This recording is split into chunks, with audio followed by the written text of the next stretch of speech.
from Tennessee. Welcome to PacWest Magazine, the radio show. The show about our exciting Pacific West Conference. The PacWest is made up of NCAA Division II universities from Arizona and Utah to California and Hawaii. It's the most beautiful and diverse athletic conference in the entire NCAA. This is Commissioner Bob Hogue, inviting you to join our outstanding coaches, student athletes, and administrators as we talk about the great excitement in the PacWest. Now here's Assistant Commissioner Tom DiCamillo, live from our studios in Santan, Arizona. Welcome. A 2-week hiatus, but we are back. PacWest Radio for a new season in 2013. Happy New Year, Joe. Hey, same to you, Tom. I know it's good to be back. It is good to be back. We're having an exciting PacWest season, men's and women's basketball. Well underway. The conference schedule starting to hit its full swing. March 7th through the 9th, the PacWest will have its first men's and women's basketball tournaments at Azusa Pacific out in California, and I'll actually be there. We'll do the show live from Azusa Pacific That'll be in fantastic. California. It will be. And today we're going to have John Judkins on, the head coach of Dixie State College of Utah. Joe's going to give him a call here in a minute. And we're going to talk about the big game tonight between Dixie State and Grand Canyon University in a battle for first place. And then also talk a little bit with John about the tournament that Dixie State hosted in Las Vegas with some top teams around the country. And then also talk about the experience Dixie State had in playing in the NCAA Division II West Regional last year. So, Joe, you can go ahead and dial up John Judkins. He's got Excellent. practice coming up, and we're really excited to be back. We do want to give you a programming note. Next week, I'll be in Dallas at the NCAA convention, and we'll do the show live from Dallas. And then in 2 weeks, Peter Draxon and a couple of the Grand Canyon University men's soccer players, will actually be in studio. We're going to do the show, obviously with the way the PacWest is spread out over 4 time zones, most of our guests we have to do by phone. But Grand Canyon University's men's soccer coach, Peter Draxon, and he's going to bring a couple of players in with him. Kyle Silienta is going to be one of them, is going to join us in the studio. It's this number right here. That's my phone number. That's fun. It's first show after Christmas right there. That number there. Try that one first. And then we're going to be do the show live, and it'll be a lot of fun. We're really excited about the Pacific West Conference in the 2013 basketball season, and then also the exciting tournament that we're going to get. But February 1st is right around the corner, and baseball and softball and men's and women's tennis and golf and track and field will be underway come February 1st. It's only a few weeks away, so we'll have the preview days, media days, for baseball and softball coming up here. Felder is not available. Now let's try John's cell number right there. And then those will be toward the end of the month, the last weekend in January, first week of February. It's going to be a lot of fun, extremely hectic during the month of February and into March, when the PacWest will have roughly, 2, 4, 6 go. Men's and women's track and field, men's and women's golf, men's and women's tennis, baseball, softball, men's and women's basketball. 10 conference sports will be underway in the Pacific West Conference during that time. And it'll be a lot of fun. If you haven't checked out our new website, check it out at thepacwest.com. We've had a lot of interest in the new website, and all the information's going up there for us. And now joining us is John Judkins, the head coach of Dixie State. John, welcome to the PacWest Radio Show. Hey, I'm glad to be here. Thanks for inviting me. John, I know you guys won't keep you long. I know you had the big game tonight. We want to talk a little bit about you've been in the PacWest for a long time now. You've seen the growth of the conference. Dixie State, Grand Canyon, always a big game, no matter what teams' records are. This year, both of you fighting for first place. Last year, both of you were in the NCAA West Regional.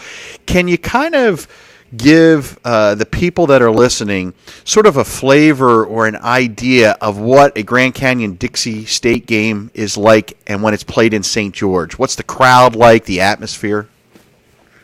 Better be good, I'll tell you that. That better be a good atmosphere because we've really broadcasted a lot and try to get people out to our game. We know it's going to be a big game. It seems like every time we play them, it's kind of like a rival game for us. It's kind of our closest school before we added these new schools. It was kind of the closest school to us. Now it's kind of a rival that we kind of started with. But every time we play them, it seems like it's been a very good game either way. I mean, they beat us here on a last-second shot three years ago, I think it was. Then last year they beat us on a three-pointer at the 1.5 seconds left. So they've had some incredible shots late in the game to beat us, and then we beat them, at their place. I think when we first got in the league, we beat them like 6 or 7 straight in a row, and then they've kind of come back and beat us a couple times. So we know it's going to be a good game. I really like this team. Watching the team on film, they're very good. They're very big. They got some great shooters that can shoot it, and so I think it's going to be a fun game tonight. If you look at purely like at the statistics and you see the box scores of the games, it seems like both Grand Canyon and Dixie in some ways are similar, where you have different players that step up, every night. Yeah, and would you agree with that? I do. I think he runs a lot of the motion stuff like we do, and so sometimes people stop a certain guy or a certain play, and it opens the door for somebody else. Plus, I think that he does a good job of taking mismatches or things that he sees he can hurt people, and that's kind of what we've done, the same thing. So I looked at the exact same thing you said. Looked at the stats and saw they're scoring, and some guys are scoring different games, and that's just different matchups or different things that you go to.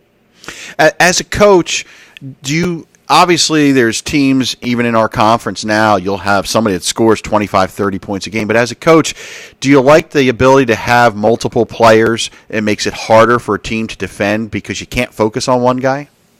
I do. That's one reason why I like it, and the other reason why I like it, it tells me that my guys are sharing the ball and they're finding the open guy. It's not just go. When everybody does this too, when you get a guy that's hot or things are going well for a guy, you want to keep going to him. But this year's team, I think they take what the defense gets them and gives them, and if they're open, their guy's open, we expect them to knock it down. But I think that's to stop us. I don't think there's one person that people have to. And we got to stop this guy to beat Dixie, and that's kind of nice as a coach to have that and know that somebody else is going to step up on a given night. It's nice to coach that way. When you have a player that's going well in sort of the system that you have, like early in the year, Zach Robbins was Player of the Week a couple of times, and then teams say, okay, well, now I got to stop him a little bit, and now somebody else steps up, and then somebody else steps up. Is it part of a responsibility of the coach to kind of make sure that when a player is going well and then now he's getting the focus of, say, either being double teamed or they're focusing on stopping him, to kind of say, okay, it's almost like a wide receiver in football. They won't throw to that receiver because they're double covering him, but he can't be frustrated because you're still having an impact on the team even though you're not maybe getting the points you were. Is that something as a coach you have to talk to players about? Basketball's a little bit different but we do talk about that. There's going to be nights that guys double team you, or maybe they in the post, for example, they might front you or do different things. And so you have to just wait your time and be ready for it, but you can't get frustrated and get out of your stuff. You got to just keep going, and it opens the door for somebody else. It's like football. If they double team a guy receiver, that means it's going to be one-on-one somewhere else. And that's kind of the same thing we do. We just take advantage of what the defense does, and luckily it's been working for us.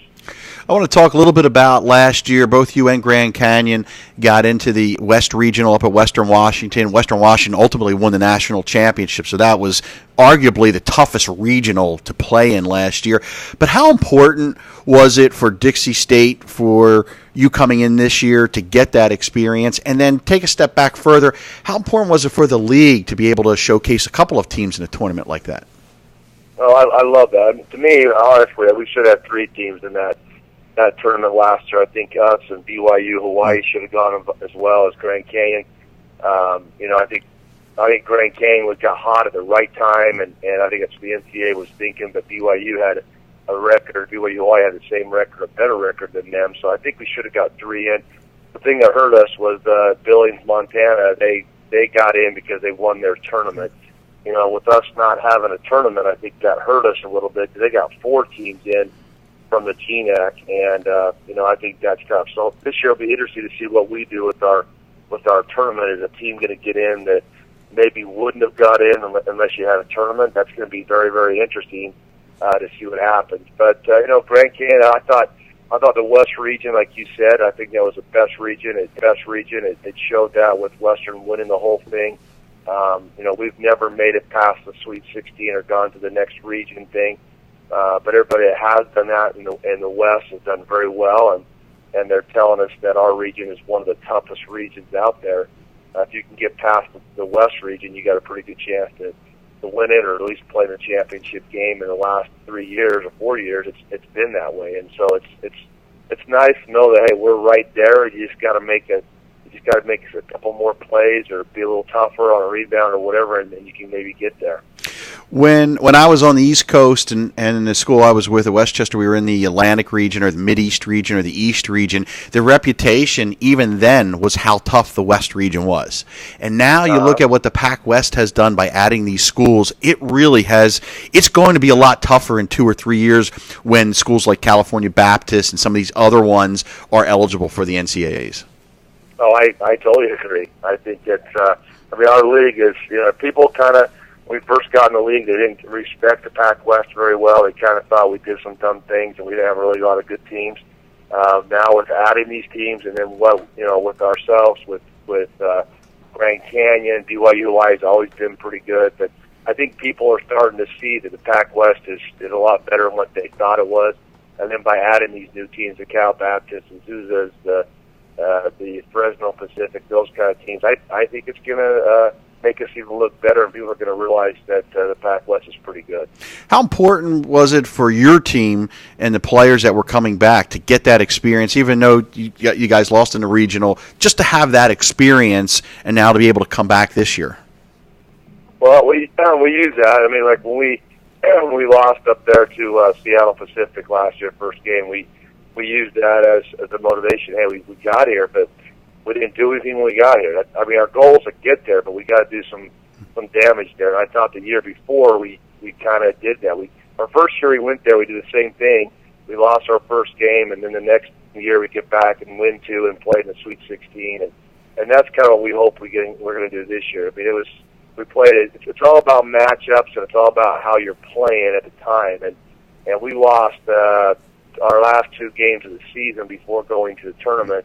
We lost by 1 and we lost by 2, where I think if we could have got those games, I think it could have been a whole different turnaround, going in a little bit positive. We had a lot of confidence. We kind of came in thinking, oh, what's going to happen? I think that hurt us a little bit. But, no, we're going to use that as experience of getting there with our seniors and our juniors who have been there to try to help our freshmen and help those guys, the junior college transfers, realize what a special thing it is to get there, and then you got to do some damage. But it's hard to get there. People don't realize to get to the NCAA tournament, Division II, is very hard.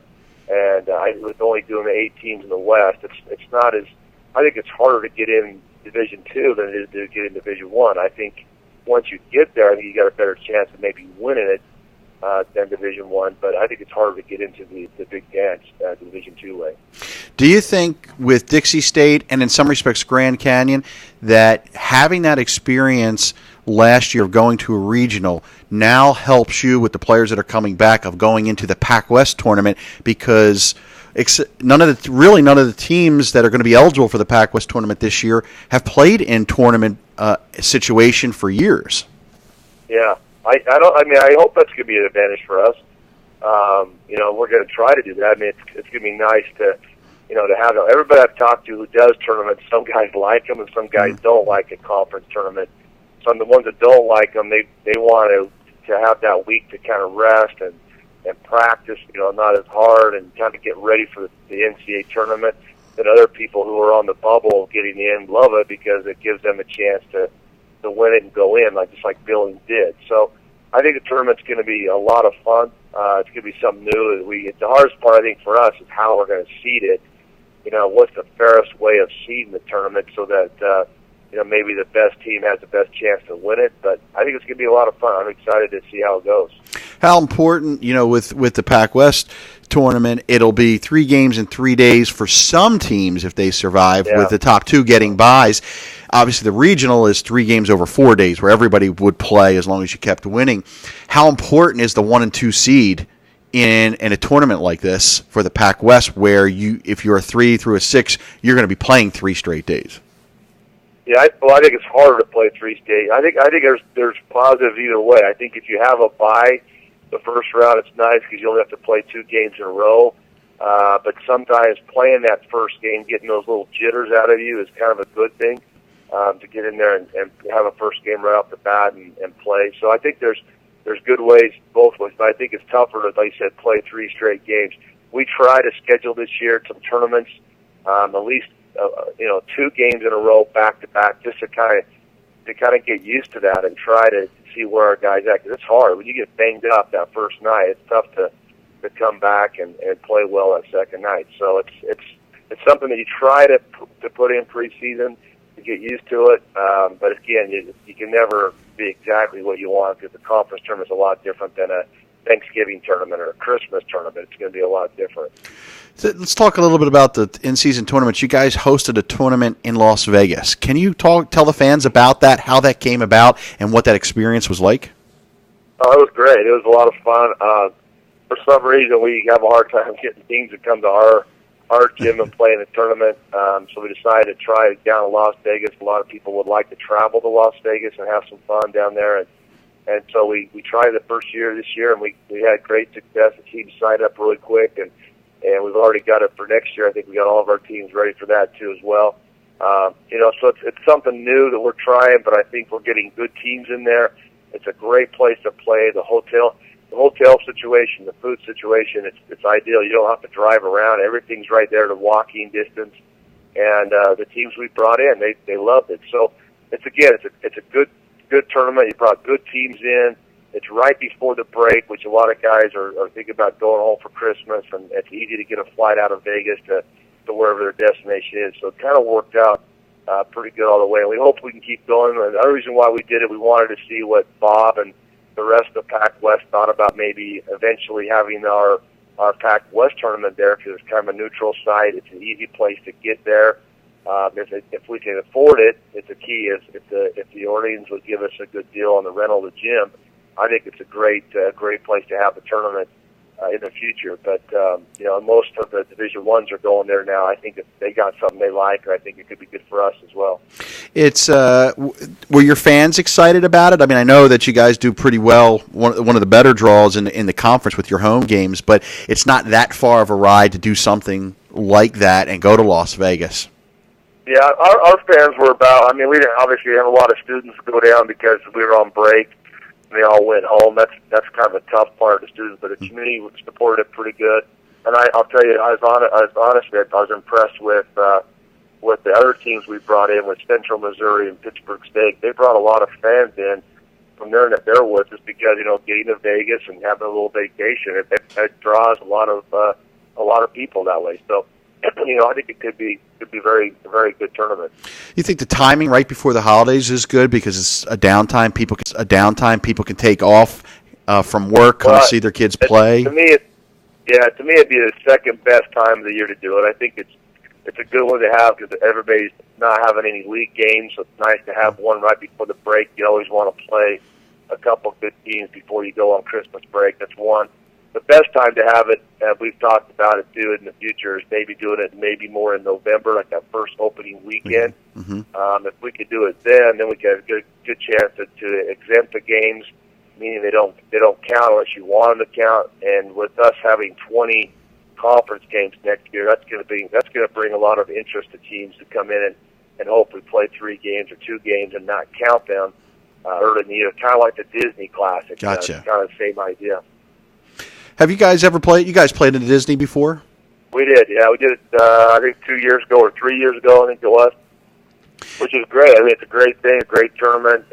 Get some good games. It was kind of pricey for us money-wise, but if you don't have to count those games, it's a pretty good situation. Let's talk about a couple. We talked a little bit about Zach, but let's talk about from the beginning of the year till now. How is your team How has it changed from when you started the season and were in camp till now? What are some of the things that you've seen has changed in your team?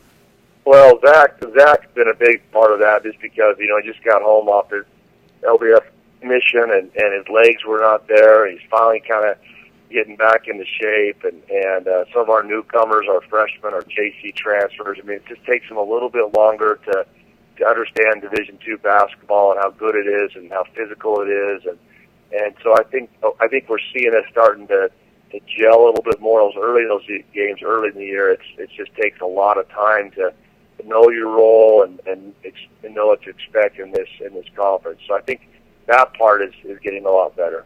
I always kind of say that basketball always starts when the students are at the end of the semester and are stressing about finals and their grades. All the other sports tend to start toward the beginning of semesters.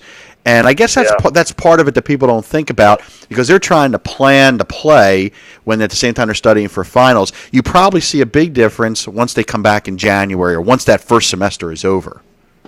Yeah, well, you're right. And a lot of times that the freshmen, especially, they realize college school is a lot tougher than high school, and they realize that, and it took a lot of stress out of them in that first semester, and then they kind of get in the groove and start feeling it. But you're right. I think we got some advantages of having our season as long as it is, with finals and different things, and sometimes guys play better during final week because they're frustrated on a final or whatever, and they're more physical or they whatever.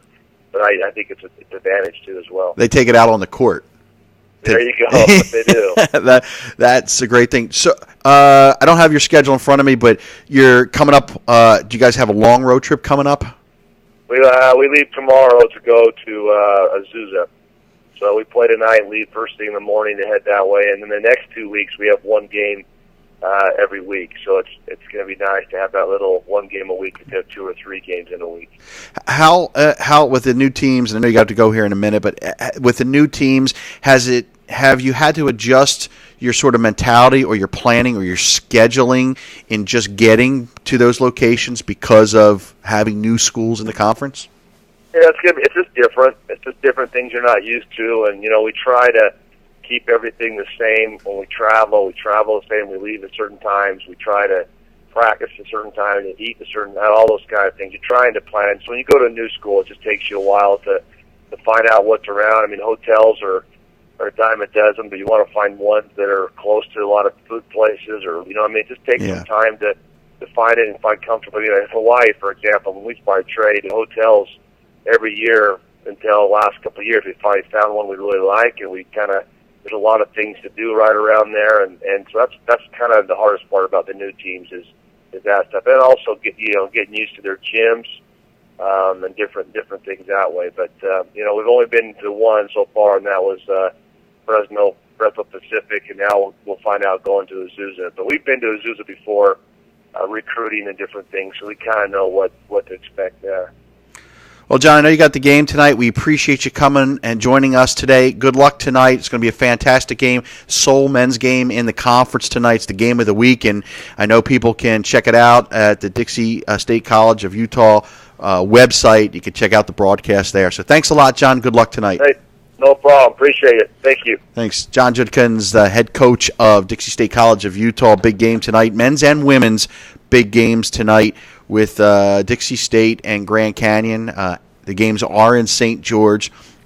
You can go to the PacWest website, look at the schedule, and you can check out the video and audio broadcast. Just click on them. It'll take you right to them for tonight.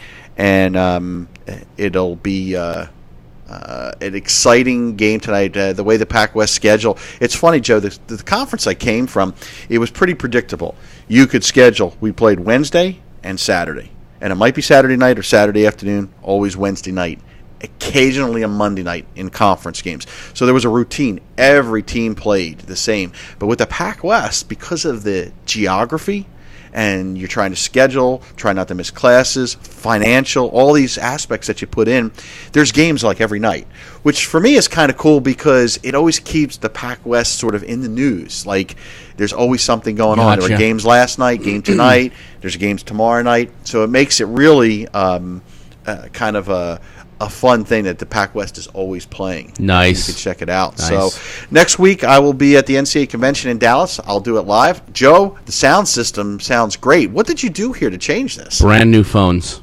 Brand new phones they put in, and I'll tell you what, quality sure makes a difference. And, the phones we had were not entry-level phones before, but just happened to, our engineer said, hey, I found this phone system that's going to be 500 times clearer, much better, and I said, let's go with it, and Zentrus Communications taking care of us. You couldn't tell that John Judkins was on the cell phone. Not a bit, huh? No. So that was, which makes a huge difference. So it's really exciting. Don't forget to check out thepacwest.com, thepacwest.com. Like us on Facebook, like KQCK on Facebook.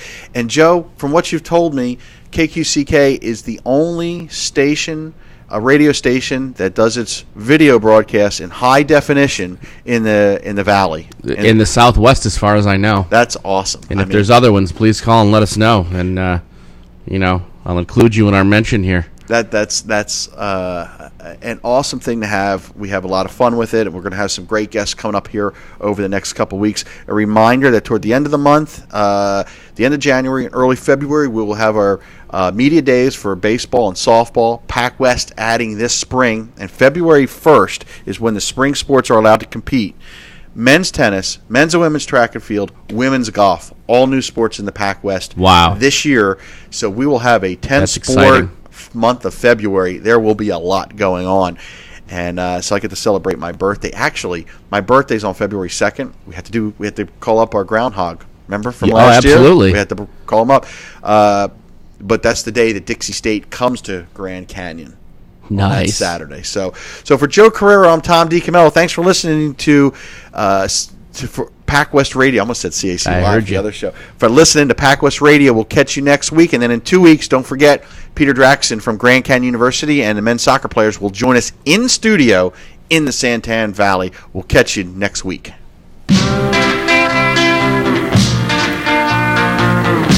Hi, this is Daniel, your host for Rock and Roll 101. Every other